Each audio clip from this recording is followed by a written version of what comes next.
All right, Smirchna's biology classes. It is Thursday. I am gone. You guys have a 4-day weekend coming up. I didn't want to leave too much with me being gone, but we needed to kind of keep moving forward. So I believe you guys have done a DNA bell ringer with Mrs. Huss, and hopefully you guys got that all turned in with no issues. Should have been a good review. You guys should have graded your DNA solo quizzes from yesterday, and then you also reviewed a little bit on your own, and then I believe you were going to take a DNA solo quiz quick. So, with that being said, this is a little bit of notes, and then we'll wrap up the day with some practice and maybe a video. Please make sure Mrs. Huss pause it if needed, but otherwise, get out your DNA packets. Pause it if we need to. We've reviewed what DNA is and some significant scientific findings.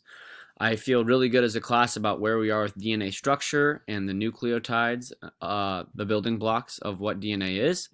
We've done a great job learning about the nitrogen bases and the base pairs. We've learned the math that supports those base pairs. And now you guys have practiced a little bit. We've taken some quizzes. We've learned how DNA replicates, probably one of the most important processes in the world because it's how we make more cells, with helicase in there and those enzymes. And now we kind of need to move on to the other part of our chapter. And so I'm on page 13, it looks like. Feel free to pause it.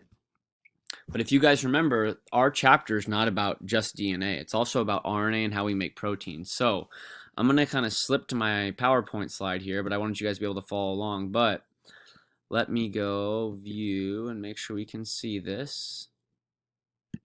Okay, so on page 13, you guys should have a picture that looks just like this, okay? And we know that our little central dogma here that we've talked about all year is that DNA changes into RNA, and that, everybody, is what can go call for amino acids and make chains of them, and that's what makes proteins. This picture here is very, very important, and it really is what the next week of class is going to be all about, and just a little bit of today. You guys will see that we can't just take DNA straight up and make proteins. What we first have to do is make RNA, and that's what we're going to learn about today. You guys can see that process where we take DNA, right here, this arrow, we take DNA and make it into RNA. That's called transcription. That is the T word you'll learn today. You'll also notice next week, once we've made that RNA, that's where we make proteins. That's called translation, okay? So translation and transcription both have to do with language and changing it, and that's what we have to do. We have to take the message in our DNA and transcribe it to RNA, which can then translate to a different language and go make proteins, okay? So we've seen these blanks all year, and now we're actually going to learn about them. It's really important you guys understand the DNA is still in the nucleus, and that's where we have to make this RNA. And you guys can see right here, this is double-stranded, this is single-stranded. That's one of the things we talked about in class. Then it leaves the nucleus, and then it goes out into the cell to ribosomes to make proteins. Okay, so feel free to pause it, but like it says up here, the structure of DNA helps explain how we make genes, like we talked about yesterday, to make proteins.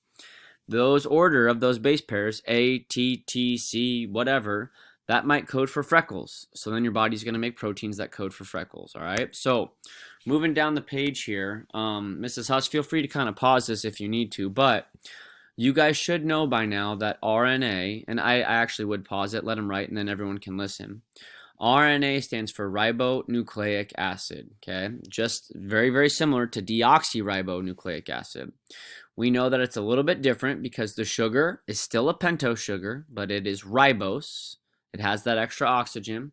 It still is ESPN, so it's still got the phosphate, the sugar phosphate backbone. And lastly, we've been talking about how the nitrogen group is different, but it does not have thymine. It has uracil. Like my picture showed right here, RNA is almost always single-stranded. There's no double helix, there's no single helix, it's just single strands. Usually it's a very, very short strand that we make. We don't copy all of the DNA at once. And what we'll learn about over the next 15 minutes here, 10 minutes here, is that there's 3 types of RNA, okay? Whereas there's just one type of DNA. Okay, so RNA, don't forget, is a ribonucleic acid, so it's still made up of nucleotides, and that's our ESPN, okay? So at the bottom here, we have our different types of RNA, and I think I mentioned this in yesterday's bell ringer. We have mRNA. You'll notice it's a lowercase m before RNA, and that's messenger RNA. That's what we'll learn about most today. That is what carries the message. It would be like an office runner bringing a note that has a message for Diego or for Jeff to go to the office because they've been misbehaving. They carry the information of what's going to get done. We also have rRNA, which is ribosomal RNA. And lastly, we have tRNA, which is transfer RNA. That is what then brings the student to the office or brings the amino acid to the cell.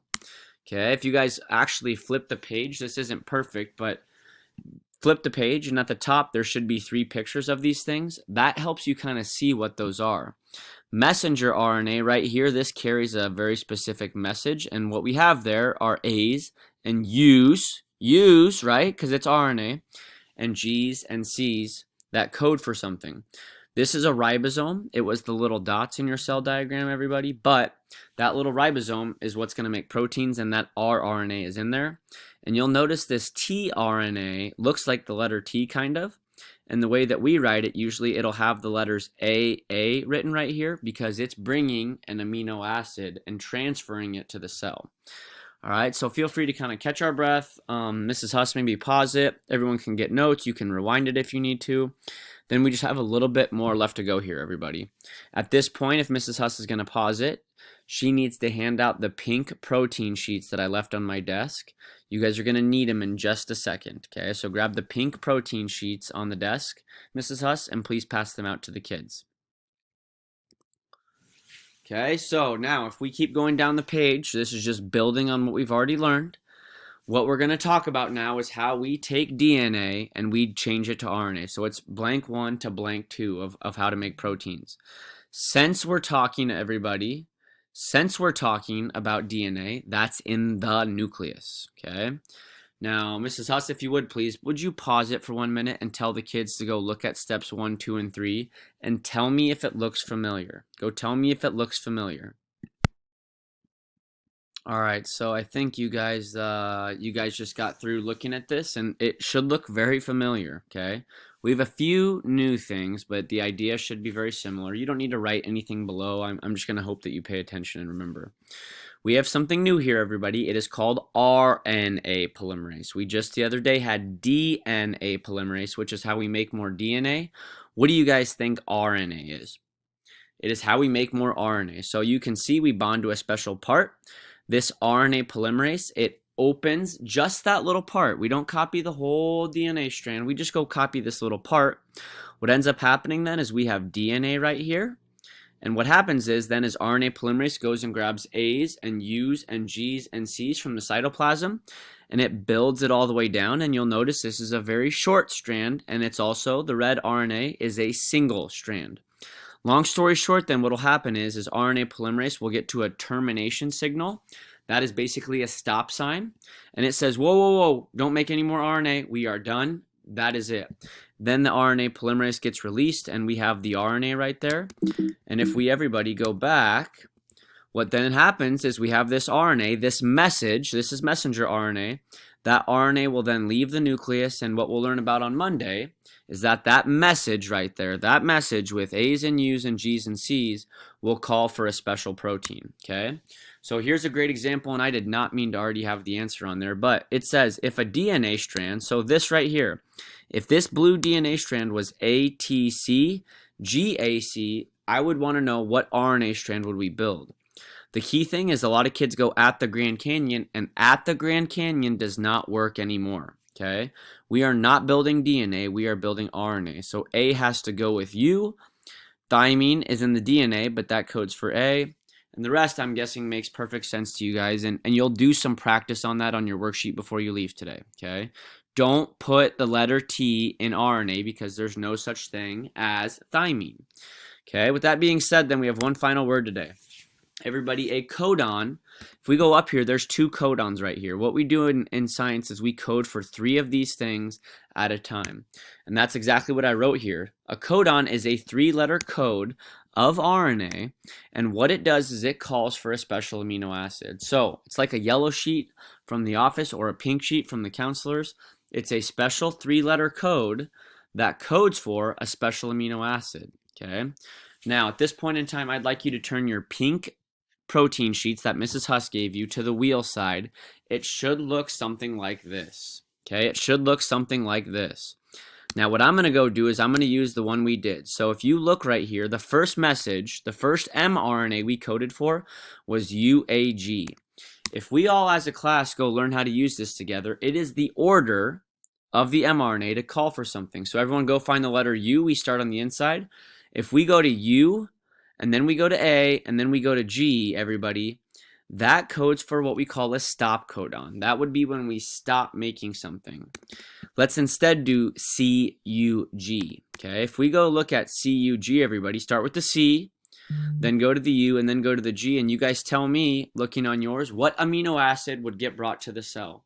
That would be called leucine. That is the name of an amino acid, and that would get brought to the cell. Okay, it's only 3 letters at a time that we code that for, because then we bring amino acid number 1, amino acid number 2, amino acid number 3, and we build those long chains, everybody. And that's what a protein is a bunch of amino acids. And eventually what we do is we get to a stop codon, and that's when we pinch the protein off and it's done, and we have amino acid after amino acid. And that's a protein, okay? So that really, going back to our whole slide here, that is what we'll get to at the end of today, all right? So you guys will practice that a little bit on your worksheet. I don't expect it to be perfect, but Mrs. Huss has some of the answers up there. You guys need to be productive, and if you get done with the worksheet I left, we'll have a short DNA video just relating to real-life stuff as we go here. Please be productive. Please do your best. Please be accountable. Mrs. Huss, take their cell phones away if you need to. Everybody have a great 4-day weekend, and I will see you next Tuesday.